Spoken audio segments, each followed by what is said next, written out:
காத்திருந்து நிகழ வைக்க வேண்டிய செயல்கள் தான் இங்கே உண்மையிலேயே அதிகம்.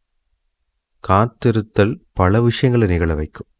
இப்போது மனசார ஒரு நோக்கத்தை வச்சுட்டு அது நடக்கும்னு அமைதியாக காத்திருக்கிறது எவ்வளவு பெரிய சக்தி தெரியுங்களா?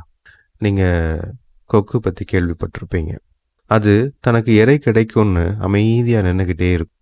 அதுக்கு கண்டிப்பாக இறை கிடைக்கும். ஒரு வேளை ஒரு தடவை 2 தடவை தவறி போகலாம். ஏன்னா 100% வெற்றிங்கிறது எப்போவுமே இங்கே சாத்தியம் இல்லை. ஒரு சில தோல்விகள் நமக்கு நிறைய விஷயங்களை கற்றுக் கொடுக்கும்.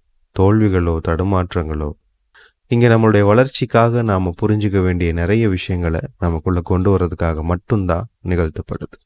அதை நாம் புரிஞ்சிக்கும் போது கண்டிப்பாக நாம் அடுத்த கட்டத்தை நோக்கி நகர முடியும். காத்திருக்கிறத கற்றுக்கோங்க. ஒரு நோக்கத்தை ஸ்ட்ராங்காக மனசில் வச்சுட்டு அந்த நோக்கத்துக்கு என்ன செயல் தேவையோ அதெல்லாம் நீங்கள் செஞ்சுட்டு அமைதியாக காத்திருக்கும்போது பிரபஞ்சத்தால் சும்மா இருக்க முடியாது.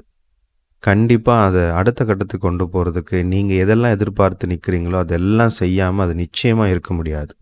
ஏதோ ஒரு வகையில் எப்படியோ ஒரு வழியை கண்டுபிடிச்சி நீங்கள் கேட்டதையும் நடக்கணும்னு நினச்சதையும் கண்டிப்பாக அது உங்கள் கண்ணு முன்னாடி கொண்டு வந்து சேர்த்துரும்.